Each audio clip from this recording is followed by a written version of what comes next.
प्रतिभावान हिंदुस्थानी शास्त्रीय संगीतकार आणि गायक पंडित जितेंद्र अभिषेकी यांचा 21 सप्टेंबर हा जन्मदिवस। अभिषेकींचे वडील कीर्तनकार होते आणि त्यामुळे पंडितजींच्या बालमनावर कीर्तनातल्या अभंगाचे आपोआपच संस्कार झाले होते। वडिलांचे स्वर कानी पडूनच पंडितजींच्या जडणघडणीला सुरुवात झाली। वयाच्या 13व्या ते 14व्या वर्षापर्यंत त्यांना वडिलांकडूनच संगीताची तालीम लाभली होती आणि त्यानंतर सुरुवातीला पंडितजी गिरिजाबाई केळकरांकडे शिकण्यासाठी जात। त्यांनी 4 ते 5 वर्ष गिरिजाबाईंकडे संगीताचे धडे गिरवले। त्यांचं शालेय शिक्षणही व्यवस्थित सुरू होतंच, पण त्यांना उच्च शिक्षणाची ओढ होती आणि मग पुढे त्यांनी 21 गुरूंकडनं संगीताचं ज्ञान आत्मसात केलं आणि त्यांच्याद्वारे मिळालेले संस्कार आत्मसात करून त्यांनी स्वतःची अशी स्वतंत्र गायनशैली निर्माण केली।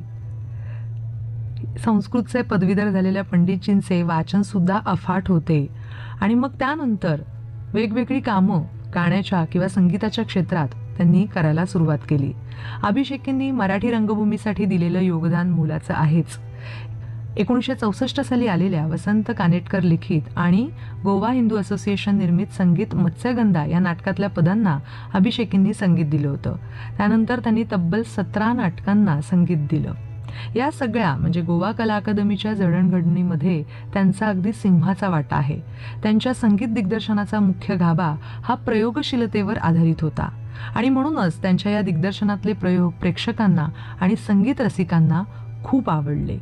1966 साली रंगभूमीवर आलेल्या लेकुरे उदंड झाली या नाटकात मुक्तछंदातल्या संवादांना आणि छंदांना त्यांनी प्राधान्य दिलं आणि विशेष म्हणजे या नाटकात सर्वप्रथम रेकॉर्डेड साऊंड ट्रॅक्स वापरण्यात आले होते।